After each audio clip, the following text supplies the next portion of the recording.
সারের হয়ে অভিষেক, সেখানেই বোলিং নিয়ে বিতর্ক, আবার সেই সারের সহায়তায় নিষেধাজ্ঞা থেকে মুক্তি।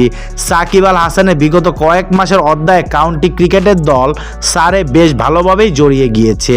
বোলিং নিষেধাজ্ঞার কবলে পড়ার পর সারের কোচ গ্যারেথ ব্যাটির অনুশীলন করেই সাকিব পেয়েছে নিষেধাজ্ঞা থেকে মুক্তি। সেই সুখবর পেতেও সাকিবকে বেশ কাঠখড় পোহাতে হয়েছে।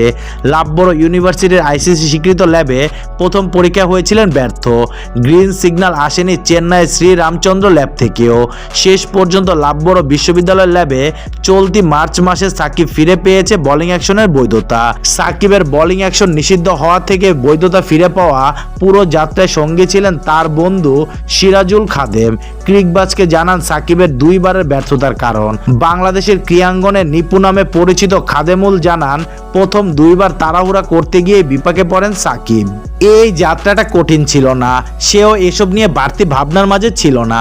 সাকিব জানতো তার ঠিক কি করতে হবে।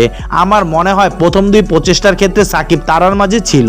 এবার তার প্রস্তুতি একেবারেই ঠিকঠাক, আর এর পুরস্কারও সে পেয়েছে।